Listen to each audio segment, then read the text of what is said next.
Ал сәлеметсіздер ме?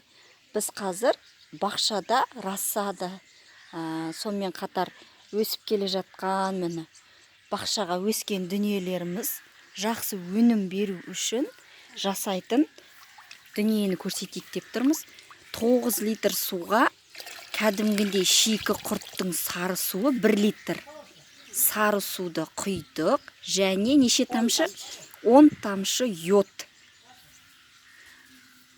10 тамшы йод примерно көз мөлшермен 10 рет тамызып, енді жалпы сондай.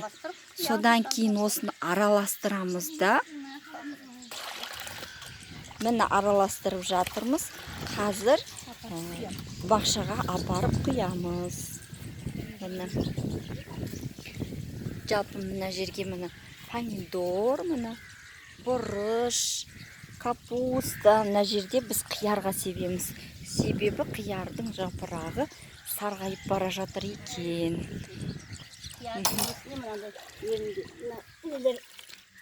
Осылай. Иә, тағы да 1 рет қайталап айтам. 9 литр жылы су болу керек. Жылы суға 1 литр сары су. Ол сары су айына 1 рет құйып отырса да. Қатықтың, шикі қатықтың сары суы болу керек. Және 10 тамшы йод. Соны дәл осылай қылдырып құйып шығамыз. Бұны айына 1 рет жасау керек. Өте көп жасай да беруге болмайды. Мыналарға мысалы бағана себілген екен. Енді мынау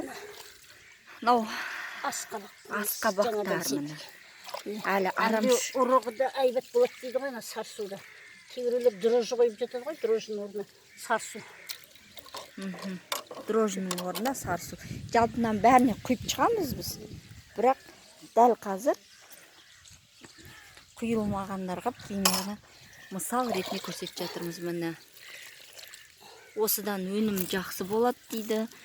Және сарғаймайды дейді.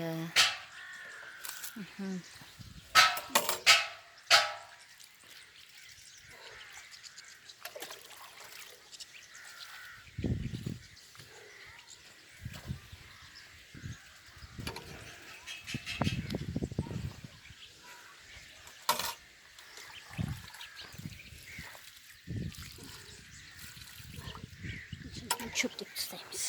Иә, арам шөптерінде шөп деп тастаймыз. Біз жақта көп көтерілмей жатыр.